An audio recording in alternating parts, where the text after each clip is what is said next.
Saime kokku õhtukaarest kulunud järsakul, kus kadal rohi tuuldus mereäärsel kaljuveerel koos hulga merikannidega ja kanarbikuga. Võõratena seisime temaga silmitsi ning vaatasime. Mis on see näos või silmas, mis enda saladuse pillab siis, kui hetk on käes, ei millegi või vähemagi eest.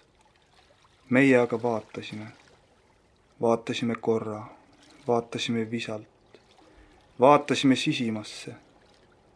Meretuul vaibus, ta hinge sinav vaiksete vete kohal. Kaugel all ma nägin varju, mis sai armsaks. Kas nägi temagi sügavust ja ujuvat vaimu mu kahkjais silmis?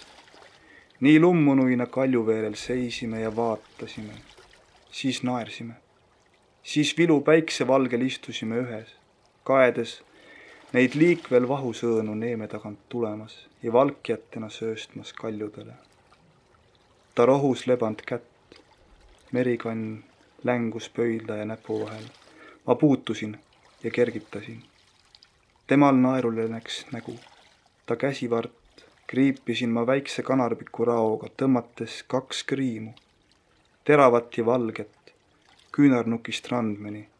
Ta esteks naeratas, siis pani pahaks. Ta suud, mis ei poetanud sõna ega nimetanud, ma suudlesin. Ja avasilmi suudeldes ma nägin pöidla ja näpu vahel hoitud merikanni hoolimatult puruks muljutuna. Siis päike loojus 2 laine vahel. Ja loojangul ta tõusis, kleiti raputades. Homme, nii ta ütles, siin Kaljuserval kohtuda me võiks. Mis on see näos või silmas, mis enda saladuse pillab nii kergelt siis, kui hetk on käes.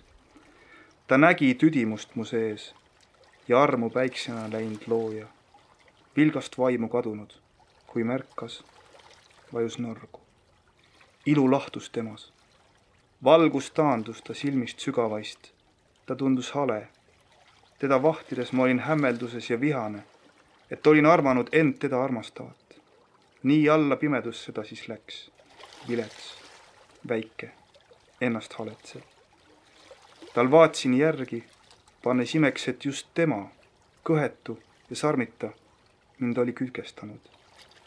Ja päeval pärast seda, kui ta ei tulnud, sealt kaldaselvalt leidsin kinnitatud kirja, salalise, selgusetu, kus napid sõnad, mis ütlesid. Ja see oli kummaline ja nagu uni, sest kui ma lugesin, siis näisid sõnad vaid linnuküünte märkidena liival. Et ta läks ära, alla külla, pimedusse, läks igaveseks, kuid jättis selle linnu mulle, et võitsin teada seda, mida teab ma peaksin. Ja lühikeses rohus, lebas, koos merikannidega lootusetu kormoran, valged laud suretud ja suremas. Ta tõstsin käte vahele ja kaissu võtsin, püüdes soojendada ta südant. Lind oli nälginud, silmad paotusid ja kahkjas nokk vajus veidi valla. Ja andsin talle toiduks oma käed. Muud söödavalt mul polnud, pistes näpu nokka, et ta mu ihu süüa võiks ja ellu jääda. Kuid tema oli surmal. Ei suutnud liigutada purpurpunast nokka, vajus jõuetuna najale mu käe. Siis mõtlesin, et teda sööma õhutades vaid kiirendasin tema surma. Ja hetke pärast, siis ta surigi. Ma mööda kaljut hulkusin, lind ühes, hoides teda oma kätel. Mida oli naine mõelnud, kui jättis mulle selle lootusetu kormorani? Kas ta ei tule? Kõikjalt otsisin, puu juurest, kivilt, kanarbiku nõlvul, veelgi all, kus liikvel vahusõõnad randusid.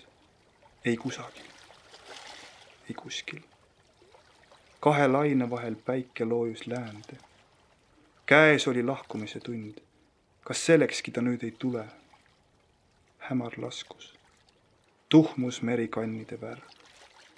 Ja ma läksin pikki Kaljuserva, minetades kogu mõtlemise väe, võttes kormorani endaga pimedusse.